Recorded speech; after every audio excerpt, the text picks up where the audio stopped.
Welcome. Today we're reading the chapter The Attack of the novel Treasure Island. Now, sit tight and let's get into it. As soon as Silver disappeared, the captain, who had been closely watching him, turned toward the interior of the house, and found not a man of us at his post but Gray. It was the first time we had ever seen him angry. "Quarters," he roared, and then, as we slunk back to our places, "Gray," he said, "I'll put your name in the log. You've stood by your duty like a seaman." "Mr. Trelawney, I'm surprised at you, sir." "Doctor, I thought you had worn the king's coat.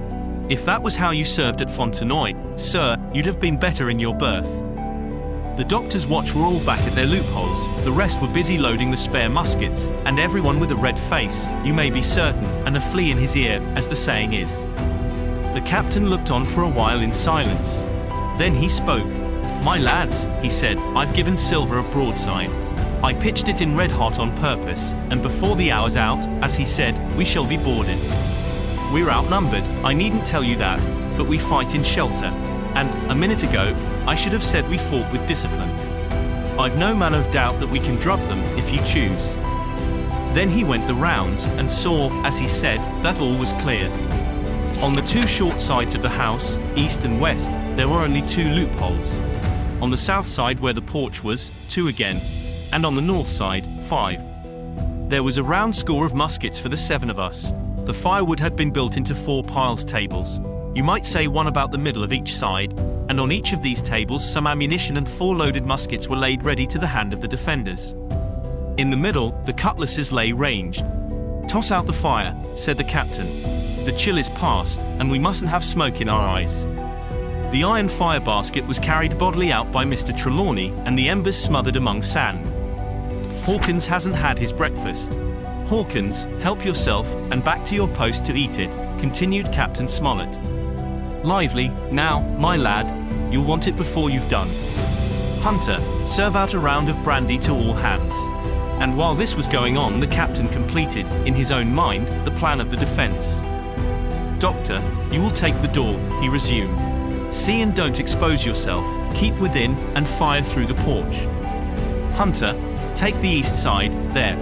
Joyce, you stand by the west. My man, Mr. Trelawney, you are the best shot. You and Gray will take this long north side, with the 5 loopholes. It's there the danger is. If they can get up to it, and fire in upon us through our own ports, things would begin to look dirty. Hawkins, neither you nor I are much account at the shooting. We'll stand by to load and bear a hand." As the captain had said, the chill was past.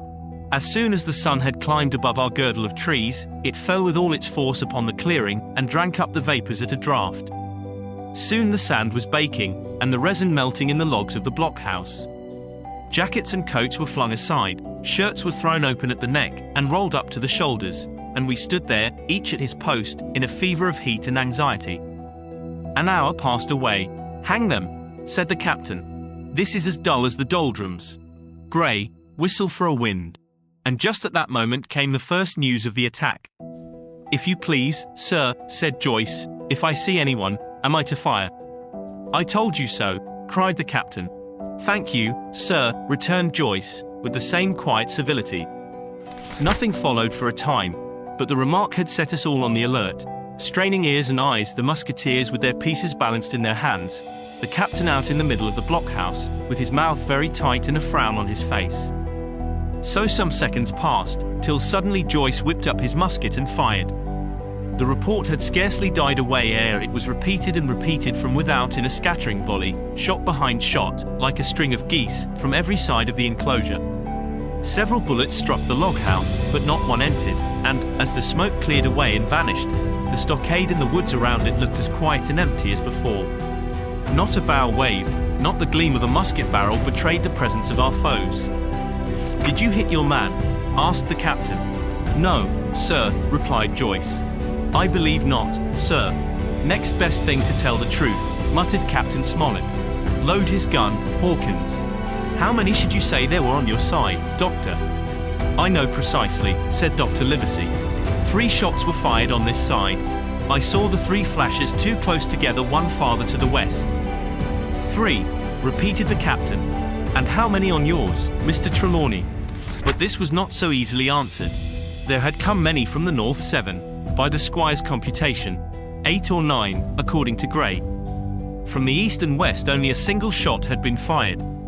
It was plain, therefore, that the attack would be developed from the north, and that on the other 3 sides we were only to be annoyed by a show of hostilities.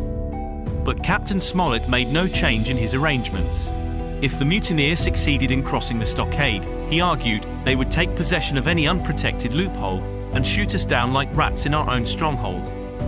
Nor had we much time left to us for thought. Suddenly, with a loud huzzah, a little cloud of pirates leaped from the woods on the north side, and ran straight on the stockade. At the same moment, the fire was once more opened from the woods, and a rifle ball sang through the doorway, and knocked the doctor's musket into bits. The boarders swarmed over the fence, like monkeys. Squire and Gray fired again and yet again. 3 men fell, 1 forward into the enclosure, 2 back on the outside. But of these, 1 was evidently more frightened than hurt, for he was on his feet again in a crack, and instantly disappeared among the trees. 2 had bit the dust, 1 had fled, 4 had made good their footing inside our defences, while from the shelter of the woods 7 or 8 men, each evidently supplied with several muskets, kept up a hot though useless fire on the log house. The 4 who had boarded made straight before them for the building, shouting as they ran, and the men among the trees shouted back to encourage them. Several shots were fired, but such was the hurry of the marksmen, that not one appeared to have taken effect. In a moment the 4 pirates had swarmed up the mound and were upon us. The head of Job Anderson, the boatswain, appeared at the middle loophole.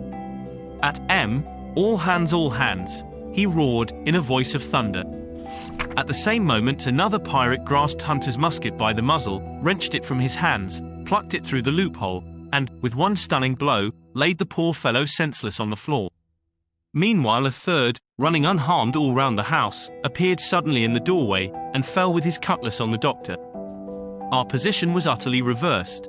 A moment since we were firing, under cover, at an exposed enemy. Now it was we who lay uncovered, and could not return a blow.